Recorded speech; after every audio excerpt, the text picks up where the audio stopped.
They're playing politics. And unfortunately, the loser in this shameful game will be you, the citizens of Idaho. Infighting among the state's top decision makers over the emergency declaration to address COVID-19. Governor Brad Little today harshly criticizing efforts of the state legislature. Thanks for joining us tonight. I'm Karen Lair. And I'm Don Nelson. Little's statements come in response to a proposed resolution that would eliminate some of the governor's power on emergency declarations, as many lawmakers feel his restrictions to respond to COVID-19 are just too harsh. Yesterday, the House voted 51-18 in favor of changing part of the Idaho Constitution to allow the legislature to call itself into a special session without approval from the governor.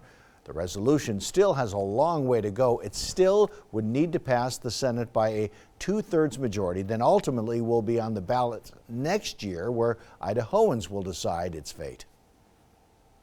Well, as lawmakers work to put an end to the state's emergency declaration, Governor Little is fighting back. The governor today blasting efforts by House lawmakers, saying the damaging move could cost Idaho taxpayers millions of dollars. Little says the emergency declaration is helping to provide hospitals with critical supplies, and ending it would have detrimental impacts on vaccine distribution across the state. It means the vaccine rollout is jeopardized, something that is unacceptable in this final stretch of our pandemic fight. It means cities and counties will have to find funds from you to pay for equipment and support they need to battle COVID-19 in your community. The governor continued to call on legislators to stop perpetuating misinformation about the declaration, insisting they do not shut down the state or infringe on Idahoans' rights.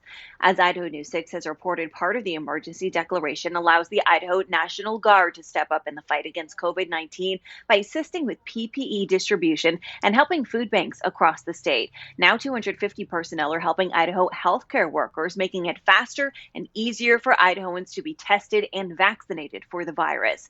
In the last month alone, General Mike Garshek says guardsmen have facilitated roughly 70,000 COVID screenings and tests, allowing medical staff to focus on direct patient care.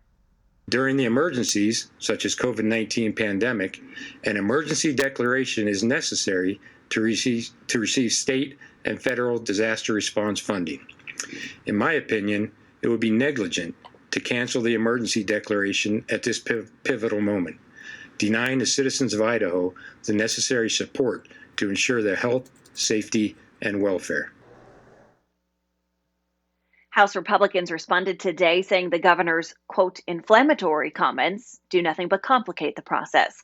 We'll keep you updated as the legislation moves forward inside the State House.